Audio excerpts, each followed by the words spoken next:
Students, मैं हूं miss Gunjan, आपकी साइंस की टीचर सुल्तानपुरी डी ब्लॉक के स्कूल से। तो चलिए स्टूडेंट्स, आज हम करेंगे आपकी वर्कशीट नंबर 42 जो कि बेस है चैप्टर 9 पे बल एवं गति के नियम, force and laws of motion. इससे पहली वर्कशीट में जो हम करके आ चुके हैं उसका एक बार रिवीजन कर लेते हैं। क्या करके आए हैं? हम पढ़ के आए हैं हमारा गति का तीसरा नियम, थर्ड लॉ ऑफ मोशन, जो कि क्या कहता था, जब एक वस्तु दूसरी वस्तु पर बल लगाती है तो दूसरी वस्तु भी पहली वस्तु पर बल लगाएगी।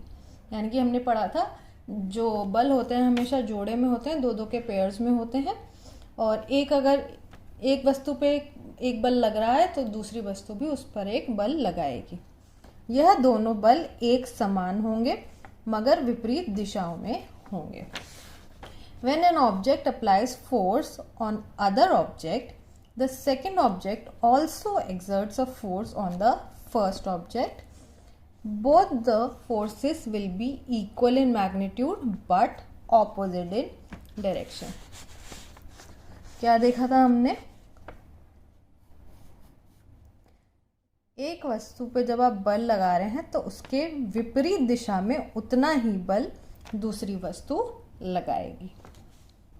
और साथ ही हमने क्या पढ़ा था, वस्तु के संवेग में परिवर्तन की दर उस पर लगने वाले बल के समान अनुपाती होती है।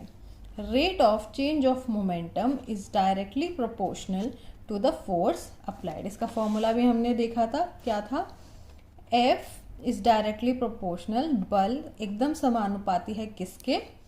संवेग के परिवर्तन की दर के, जिसमें हमने समानुपाती को हटा के k लगाया था और k की वैल्यू हमने ली थी 1। तो हमारा फॉर्मूला क्या आया था? F is equals to m v minus u by t, यानी बल किसके बराबर होता है? संवेग के परिवर्तन की दर के बराबर। अब जो आपकी वर्कशीट में दिया हुआ है ज्ञान, वो अपनी जिज्ञासा दीदी से पूछ रहा है कि बंदूक से गोली छोड़ने पर वह पीछे की ओर प्रक्षेपित क्यों होती है। ये हम पिछले वर्कशीट्स में भी पढ़कर आ चुके थे। हमने देखा था कि जब बंदूक गोली पर बल लगाती है तो गोली भी बंदूक पर बल लगाएगी, मगर किसमें? विपरीत दिशा में, क्योंकि बल हमेशा जोड़े में होते हैं। यानी कि जितना बल बंदूक ने गोली पे लगाया उतना ही बल गोली बंदूक पे लगाएगी। यानी कि अगर हम बंदूक को A मान ले और गोली को B, तो जितना A ने B पर बल लगाया, यानी बल लगा रहा है कौन इस वक्त? A लगा रहा है B पर। यह बल, जो बल बंदूक ने गोली पे लगाया, ये बल हो गया, उतना ही बल B लगाएगी A पर, यानी गोली लगाएगी बंदूक पर। इसे हम दर्शाते हैं B ने लगाया है A पर। यह दोनों क्या होंगे? बराबर होंगे मगर विपरीत दिशा में होंगे। तो एक को हम दिखा देते हैं माइनस। यह क्या दर्शाता है? इसकी दिशा विपरीत है। यानी बंदूक ने जितना बल गोली पे लगाया FAB बराबर होगा किसके? जितना बल गोली ने बंदूक पे लगाया, बराबर होंगे आपस में, और इनकी दिशा विपरीत होगी। तो एक को हमने माइनस से दर्शा दिया। तो हमारे पास क्या फॉर्मूला आया? FAB is equals to FBA, direction के लिए हमने लगा दिया माइनस। ये तो हम तीसरे नियम में पढ़ ही चुके थे कि बल क्या होंगे? बराबर होंगे। मगर इसका कारण क्या है? आइए ये समझते हैं कि यह बराबर होते क्यों हैं। इसको हम समझ सकते हैं संवेग के संरक्षण के नियम पे। संवेग के संरक्षण का नियम मतलब law of conservation of momentum. अब देखते हैं यह नियम कहता क्या है। यह नियम कहता है दो वस्तुओं के संवेग का योग टकराने के पहले और टकराने के बाद बराबर रहता है, जबकि उन पर कोई असंतुलित बल कार्य न कर रहा हो।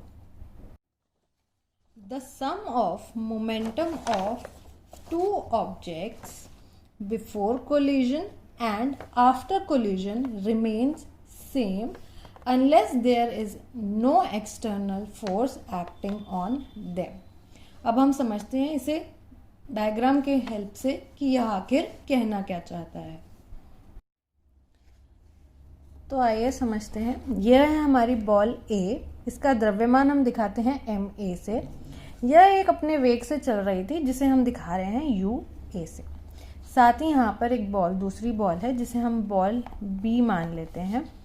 बॉल B का द्रव्यमान हम दिखा रहे हैं mb से, और यह अपने वेग से चल रही थी जिसे हम दे रहे हैं नाम ub। यह इस दिशा में चल रही है, यह भी इस दिशा में चल रही है। अगर इसका वेग ज़्यादा होगा तो एक टाइम ऐसा आएगा जब दोनों बॉलें टकरा जाएंगी। ये अपनी स्पीड से जा रहा है, ये उसके पीछे अपनी स्पीड से आ रही है। अगर ये इसकी स्पीड तेज़ है तो ये आपस में टकरा जाएंगी। टकराने से पहले देखते हैं, इसका कुछ संवेग होगा। संवेग क्या होगा? उसका द्रव्यमान और उसके वेग का गुणफल क्या आ गया? ma ua। उसी तरह इसका भी एक संवेग होगा mb इंटू ub। अब ये दोनों आपस में टकरा जाते हैं। ये a और b आपस में टकरा गए। a और b आपस में टकरा गए हैं। टकराने के बाद क्या होगा? इन दोनों के वेग में कुछ परिवर्तन आएगा। क्या परिवर्तन आएगा? द्रव्यमान वही रहेगा, वेग में परिवर्तन आएगा। सिर्फ क्या परिवर्तन? a का वेग हो जाएगा va, ua से इसका अब वेग हो गया va, वहीं b का वेग ub से हो गया अब vb। अब इसका संवेग क्या होगा? ma va, और इसका संवेग हो जाएगा mb vb। ठीक है।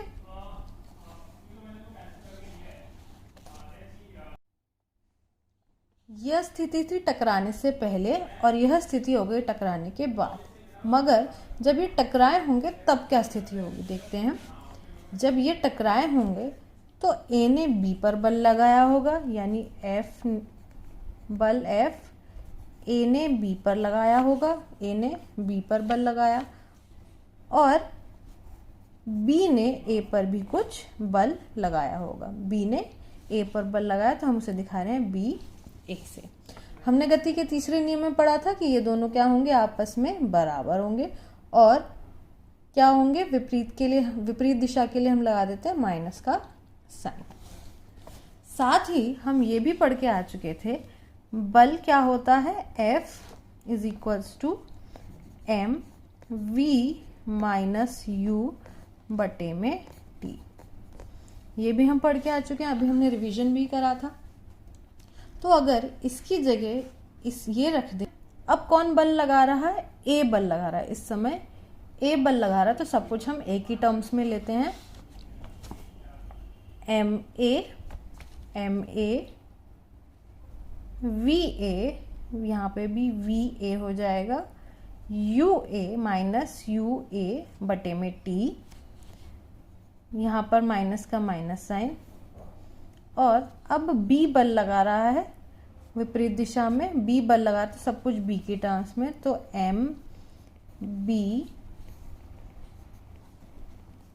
m की जगह m डाला यहाँ से, V की जगह VB माइनस U की जगह UB बटे में समय। ठीक है, तो हमारे पास क्या आया? ma va माइनस ua बटे में t is equal to minus mb vb minus ub upon t। t से t, समय से समय कैंसिल हो गया। तो अब हमारे पास क्या बचता है? लिख लेते हैं ma va minus ua is equals to, minus का साइन बाहर ही रहने देते हैं, mb vb माइनस ub। ये हो गया हमारे पास। अब इसे खोल के लिखें तो ये इसका मतलब क्या है? ये दोनों आपस में मल्टीप्लाई कर लेते हैं। हमारे पास क्या आएगा? MAVA minus MAUA is equal to, minus का साइन बाहर रहने देते हैं अभी भी, MBVB minus MBUB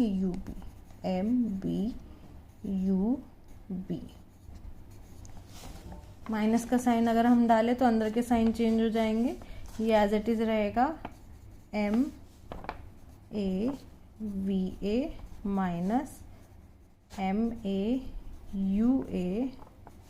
is equals to, ये हो गया minus MBVB minus minus plus MBUB। अगर इनको आगे पीछे करें, इधर उधर ले जाए, माइनस के सारे एक जगह कर लेते हैं, प्लस के एक जगह कर लेते हैं, तो हमें क्या मिला, ये यहीं रह गया MAVA। ये वाला माइनस उठा के हम यहाँ ले आए, माइनस से इधर हो गया प्लस MBVB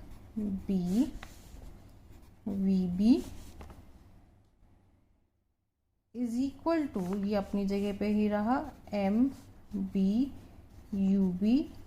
ये माइनस जाके इधर आ गया, माइनस से हो जाएगा प्लस MAUA। तो हमारे पास फॉर्मूला क्या बनता है, ये है हमारा फाइनल फॉर्मूला,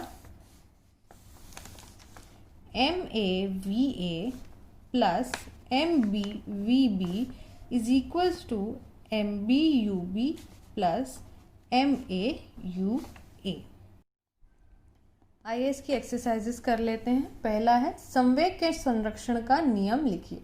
अभी हमने थोड़ी देर पहले दोनों हिंदी और इंग्लिश में परिभाषाएं देखी थी, वो आप लिख सकते हैं कि the sum of momentum of two objects before collision and after collision remains same. दो वस्तुओं के संवेग का योग टकराने से पहले और टकराने के बाद समान रहता है। फिर है हवा से भरे गुब्बारे की हवा निकालने पर वह तेजी से इधर उधर क्यों भागता है। यहाँ पर भी हमारा वही नियम लगेगा। यह है आपका गुब्बारा, गुब्बारे से हमने क्या कर दिया, अब हवा निकाल दी है। हवा किस दिशा में जा रही है, हवा जा रही है इस दिशा में, यानी हवा किस दिशा में बल लगा रही है, इस दिशा में। तो हमने पढ़ा था गति के नियम के अनुसार गुब्बारा भी हवा पर बल लगाएगा मगर विपरीत दिशा में, इसीलिए वह इधर उधर भागने लगता है गति के तीसरे नियम के अनुसार। फिर है रॉकेट में आग लगने पर वह तेजी से क्यों उठता है।